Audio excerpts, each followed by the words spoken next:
So, Steve, what is critical criminology? Critical criminology is a contemporary perspective within criminology.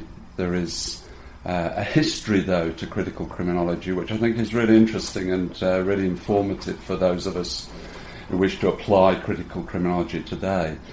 Critical criminology stems certainly in the UK, which is where I was working for a long time, from the National Deviancy Conference, or NDC, which started in the late 1960s, particularly amongst younger sociologists and criminologists, and indeed research students at that time. And that stemmed from a dissatisfaction with positivist criminology, a really deep-seated critical reaction to positivist criminology. And positivist criminology still dominates today in many ways, and it's that which informs governmental law and order policies. So it's as important today as it ever was. But in the late 1960s, the National Deviancy Conference, or NDC, was able to develop some really interesting political and cultural reactions to positivism, and also to provide a new criminology. At the time, authors like Taylor, Walton and Young, Ian Taylor, Paul Walton and Jock Young, who actually wrote a book called The New Criminology, were at the forefront of this critical criminology vanguard internationally, and it spread into many different countries and into many different cultures in criminology, and has lasted really for the last 40 years. Critical Criminology, as a title, was actually the second book of Taylor, Walton and Young, and they helped to develop schools of thought around the new criminology and critical criminology, and indeed were provided textbooks for the upbringing of students in criminology around the world.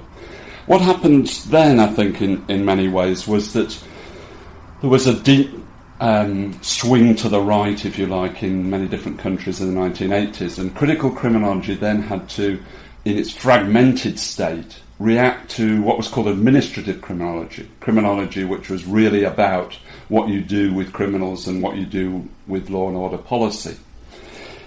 Critical criminology as a discipline then started to get more of an academic credibility internationally. Critical Criminology, the journal, for example, is a good example of that. You can go through many back issues of Critical Criminology today, which is a journal which still exists today, and see the kind of depth of academic rigour that is available. Critical Criminology stands as a division within the American Society of Criminology, for example.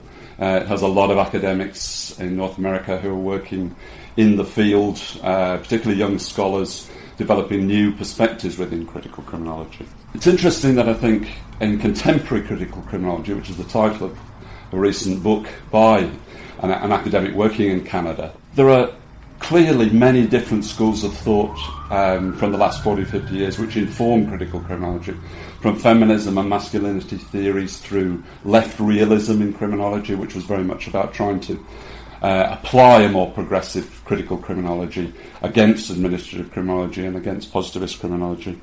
But there's also all sorts of newer criminologies, postmodern criminology, so-called peacemaking criminology, so-called convict criminology, and cultural criminology, all sorts of different perspectives which are vying within the overall rubric of critical criminology. I think the most important thing, though, is that contemporary political issues are demanding a really sharp-edged critical criminology, and that's what we really have to develop. But we must never forget that kind of historical perspective, where critical criminology came from and what it was trying to do.